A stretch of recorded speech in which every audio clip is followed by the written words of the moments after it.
Hello दोस्तों, veterans नमस्कार। मैं दीवान सिंह। सबसे पहले मैं आपको श्री कृष्ण जन्माष्टमी की बधाई देता हूं। आपको और आपके सारे परिवार को भगवान खुशहाली दे, संपत्ति दे और सब तरह से ठीक रखे। अब मेरे पास कुछ फ़ोन आने लगे कि साहब ये जो यूनिफाइड पेंशन स्कीम आई है इसके बारे में थोड़ा ओल्ड पेंशन स्कीम से करके बताइए, और एनपीएस के बारे में। अब एनपीएस तो मैंने नहीं लिया, ओल्ड पेंशन स्कीम और यूपीएस के बारे में बताता हूँ। और कुछ इसकी क्रिटिसिज्म भी आने लगी। जो कांग्रेस पार्टी से अध्यक्ष हैं खरगे साहब ने कुछ कहा, किसी ने कुछ कहा। अब समझ में नहीं आती कि आप क्रिटिसाइज क्यों करते हो। जब ये लागू हुई थी 1 जनवरी 2004 को, तो 2004 में ये आपकी सरकार आ गई थी, 10 साल आपकी सरकार रही थी भाई, तो तुमने कंटिन्यू की है। और मैंने देखा राज्यसभा में जब इन्होंने कोई ओआरओपी का मुद्दा उठाया तो राज्यसभा के चेयरमैन थे, उन्होंने कहा था कि भाई हमको पता है कि तुमने ओआरओपी में क्या दिया था, तुमने 500 करोड़ रुपए का प्रावधान किया था। जब ज़्यादा बोलने लगा कांग्रेस का प्रवक्ता वहां पर, तो उन्होंने कहा ये रिकॉर्ड में है कि आपने 500 करोड़ रुपए का प्रावधान किया। उसकी बोलती बंद करा दी। अब क्योंकि इसके बारे में नई पेंशन स्कीम की जगह ओल्ड पेंशन स्कीम लाओ, इस प्रकार के एजिटेशन हो रहे थे। ओल्ड पेंशन स्कीम और इस स्कीम में क्या फ़र्क है वो हमको बता दो, फायदेमंद किसको है। अब हम चलते हैं, सबसे पहले इसके खास जो बिंदु थे मैंने पहले बता दिए थे, और जितना भी मैं समझ पाया हूं, यानी 1 अप्रैल 2025 को जो आदमी रिटायर होगा तब से ये लागू होगी। तो इसका मतलब यह है कि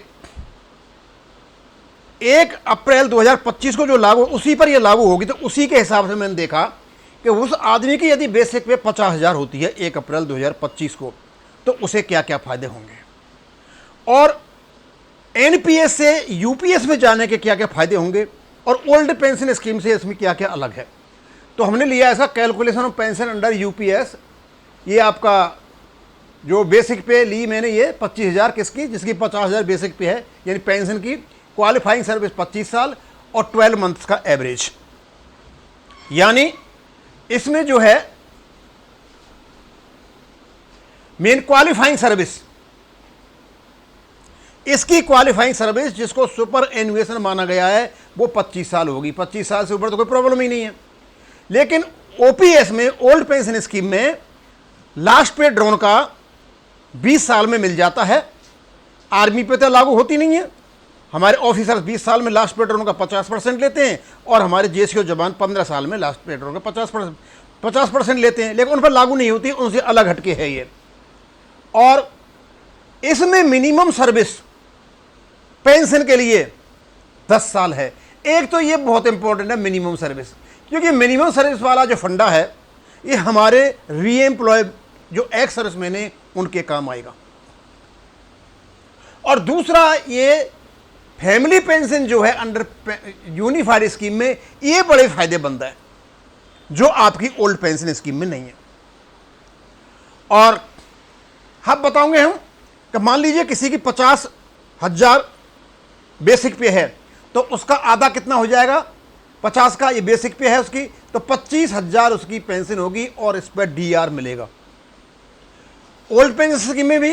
और ये 25,000 जो आएंगे इसके 12 महीने का एवरेज लिया जाएगा, जो विगत 12 महीने उनका। लेकिन ओल्ड पेंशन स्कीम में लास्ट पे ड्रोन का 50% होगा, जो 25,000 होगा। और इसमें मिनिमम पेंशन जो होगी वो 10,000 होगी, लेकिन आपकी जो मिनिमम पेंशन है ओल्ड पेंशन स्कीम में वो 9,000 है। और यहां जो आपको एक कमाल की चीज मिलेगी आपको, यदि पेंशनर की डेथ हो जाती है, तो यदि वो 50,000 उसकी बेसिक पे थी, तो उसका 60% उसकी फैमिली को मिलेगा, यानी आपकी enhance rate of family pension से भी ज्यादा। यानी यहां पे जो फैमिली के लिए रेट रिवाइज करने की बात की जा रही थी वो ऑटोमेटिक क्रिएट हो गई। और यहां जो 10,000 की मैं बात कर रहा हूं, मिनिमम पेंशन 10 साल, हमारे काफी एक्स सर्विसमैन क्योंकि एक तो 50 साल में जो आते हैं, 45 साल में जो आते हैं, 60 साल में ओवरेज हो जाते हैं, 10 साल की सर्विस नहीं हो पाती है उनकी, तो मिनिमम 10 साल कर सर्विस कर लेंगे तो उनकी 10,000 रुपये का इंतजाम यहाँ से भी हो जाएगा और डीआर मिलेगा अलग और दूसरे फायदे मिलेंगे अलग। यानी हमारे जो पेंशनर्स हैं, इवन जेसीयूज, नायब सूबेदार, सूबेदार, सूबेदार मेजर, जो 47-48 साल की उम्र में निकल गए, या तो बैंक में जाके लग गए या किसी सिविल जॉब में जाकर के लग गए, तो वहाँ से भी जब वो निकलेंगे तो उनकी मिनिमम 10,000 से कम पेंशन नहीं होगी और डीआर मिलेगा वो अलग। तो एक तो ये मिनिमम पेंशन वाला फंडा है, ये एक्स सर्विसमैन के लिए है।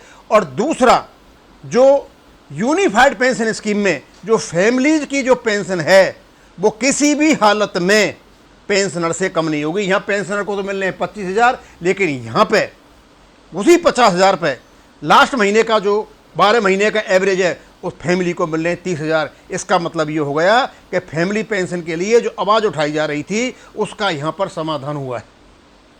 ग्रेचुटी, इसमें ग्रेचुटी है, इसमें भी ग्रेचुटी है, इसको भी ग्रेचुटी है और ये भी ग्रेचुटी है, क्योंकि जब आप फैमिली पेंशन लोगे 60% तो आप डेथ कम रिटायरमेंट ग्रेचुटी भी होती है। और कोई व्यक्ति यदि पेंशन लेकर के चला गया होगा 25,000, तो यदि उसकी डेथ हो जाती है 50,000 वाले की, तो उसकी फैमिली की पेंशन हो जाएगी 30,000 प्लस डीआर, लेकिन उसको मिल रही थी 25,000 प्लस डीआर।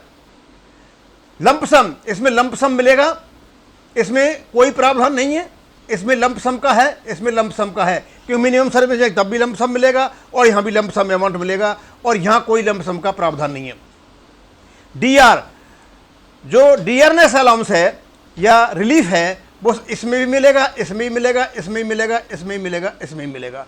अब जो यहाँ पर मैंने दे रखी है family pension old pension scheme में, आपको पता है कि ऑर्डिनरी फैमिली पेंशन 30% है, एनहांस रेट 50% है, स्पेशल फैमिली पेंशन 60% है और लिबरलाइज फैमिली पेंशन 100% है। ये आर्मी की होती हैं, मैं सिर्फ लिखने के लिए लिखा है, अदरवाइज ये यूपीएस आर्मी पर तो लागू होती ही नहीं है। और कम्यूटेशन, अभी पता नहीं चला कि इसमें कम्यूटेशन मिलेगा नहीं मिलेगा, इसमें कम्यूटेशन मिलता है, इसमें पता नहीं है, इसमें पता नहीं है, इसमें भी कम्यूटेशन मिलता है। अब हम देखते हैं कि एक व्यक्ति जो 1/4/2025 को रिटायर होगा और उसकी बच्चा 50,000 बेसिक पे है, तो उसको क्या मिलेगा?